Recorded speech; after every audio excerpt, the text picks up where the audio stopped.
जलाल जोगी के बारे में। तो जलाल जोगी केर है, किथां जो आ, जलाल जोगी कंहिंजो शागिर्द है। दोस्तों अॼु तफ़सीली वीडियो में ॻाल्हि कंदासीं जलाल जोगी के बारे में, तफ़सीली वीडियो में ॿुधाईंदासीं त जलाल जोगी केर है, किथां जो आ, जलाल जोगी गुलूकार की तरफ़ कॾहिं कदम रखियो, जलाल जोगी जो उस्ताद केर है, कंहिं उनखे हिन सिखा ॾिनी कलामनि की दुनिया में। दोस्तों जलाल जोगी सिंध जो एक बेहतरीन फनकार है। जलाल जोगी जा ब गीत तमाम घना मशहूर थिया जेके जलाल जोगी के पान के भी पसंद न।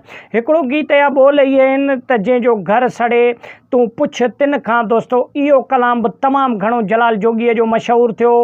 जलाल जोगी शागिर्द उस्ताद जलाल चांडे जो आ। दोस्तों मां तव्हांखे खोड़ वीडियो में बुधाए चुको आहियां त जलाल चांडियो सिंध जो एक अज़ीम फनकार हुयो।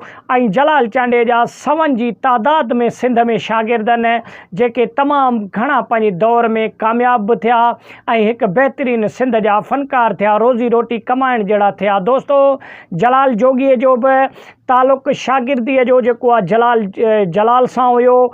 जलाल जोगी ज़िले रोड़ीअ जो रहाकू है। जलाल जोगी पहिरों एल्बम जेको आ सो 1998 में कयो जेको तमाम बेहतरीन हिट थियो। जलाल जोगी जो आवाज़ भी तमाम बेहतरीन आ, तव्हांखे ख़बर आ। उस्ताद जलाल चांडे जलाल जोगी सां तमाम घनी मेहनत कई। जलाल जोगी एक गरीब घराणे सां ताल्लुक रखंदो हुयो।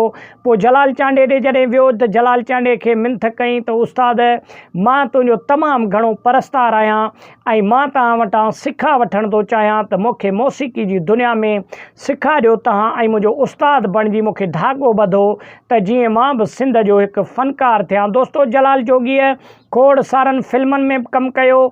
जलाल जोगी जा सिंध में तमाम घना एल्बम भी रिलीज़न तकरीबन एक अंदाजे के मुताबिक जलाल जोगी जा के हज़ारन की तादाद में जो आ सो एल्बम भी रिलीज़ थी चुका हैं। जलाल चांडे जो आवाज़ तमाम बेहतरीन है। जलाल चांडे पेरी यकतारे चपड़ीअ ते तकरीबन 100 का मथे एल्बम जो आ सो रिलीज़ कराया जलाल जोगी।